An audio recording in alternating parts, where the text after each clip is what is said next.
Hello everyone, Kevin Sexton here again. Art with Fire. We're finally on the last episode on the Swamp Demon, Frank Frazetta. What we're going to do, we're going to get in this real quick and try to knock this out this weekend so we can move on to some sculpting things, I believe, the series I'm going to be working on next. But we're into the highlights, nitty gritty stuff, the final little touches that's going to make this painting all the difference in the world. Get you a number 2. Actually, we're going to hit the Swamp Demon, get a little bit bigger brush. But we're going to go right in, we're going to try to make him really pop here. Get some stuff up. So we want these right here on the real top. Some of the bright white, so the top of this head. This is where the light is peeking through the swamp. Touch that in just like that right there. Top of this wrist right here. See a little crest of it. Don't take much, but just enough to.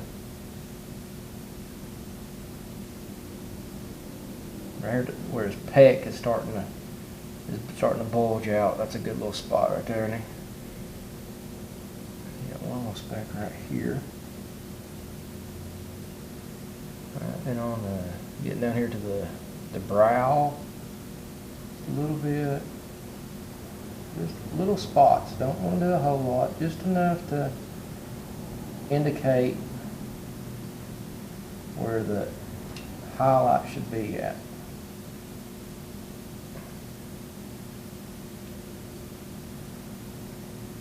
This one ear right here is really, we need a little bit here, a little bit right here. One thing I did notice during our break, I did not have my shadow right on this arm over here. So I'm going to get this in here good. And I'm going to fix that up real quick before I trying to get all these on.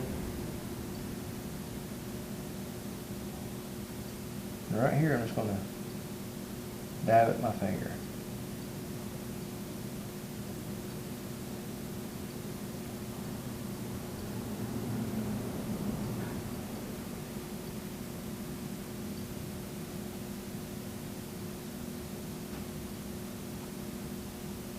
You got a good hot spot right there.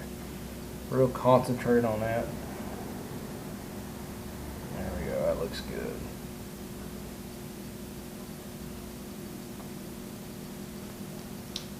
Yeah, I like that. That's looking in on his hair. We got on this little, it's like a hair tie, whatever you want to call it for him. He's got his hair in a ponytail here. All we want is to highlight the different ripples.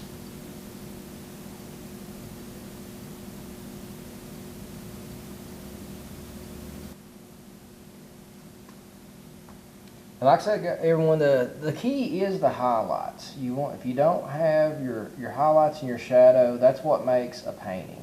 If you forget about your shadows, your painting's not going to pop, and if you forget about your lights, your painting's not going to pop. It's just you got to have these two factors working together, and you got to have them in the right spot.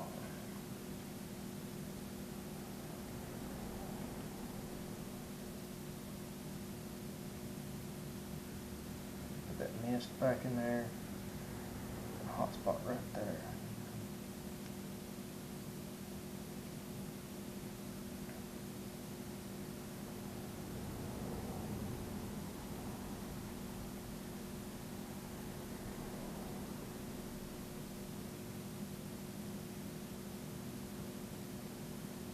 See how it's really rounding everything, making it really grounding it in, putting some fatness to it, and that's what you want. If it looks flat, it's not going to read right.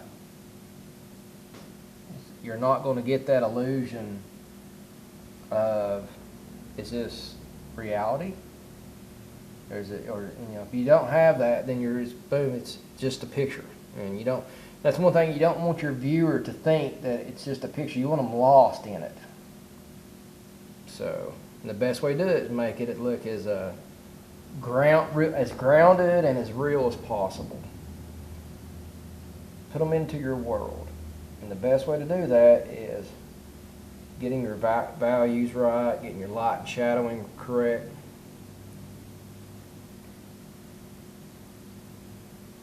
Let's put little waves in here.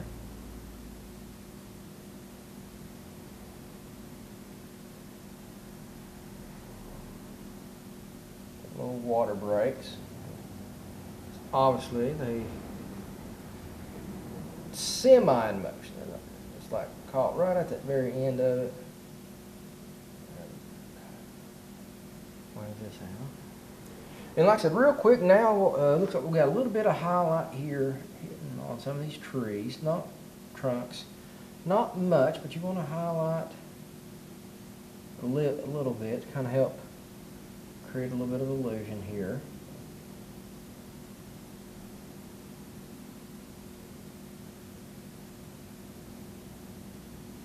Now what we're going to do is, last step here, we're going to go in this sap green.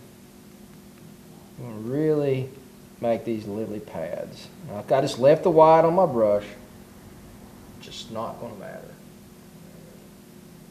And what we're going to do, we're going to pop some of these right here that need to pop out. That's closest to her.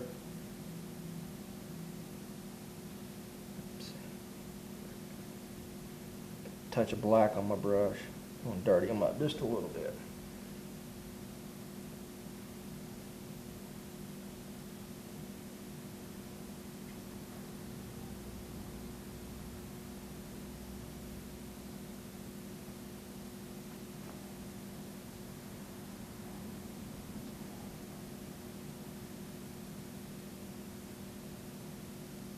Get the paint on them. And then, like this one right here, it seems a little bright. So what we can do is get a touch of this orange here. We've got a touch of the burnt sienna. Don't even worry about mixing it up that well. We're just going to come right here, right on it, and dull it up a little bit. A little shadow, a little dirt's got on them, you know. They're out in the swamp too. And then at the finishing layer here, just kind of show you how we can create a little bit of that mist factor. We go back to that white, put a little bit on it. See, we can go right underneath her right here. And put that one into the mist.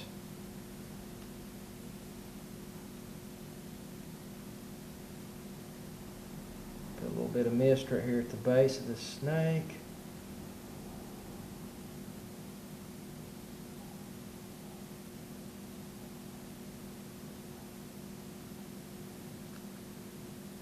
I want one right here. Just a little bit right here.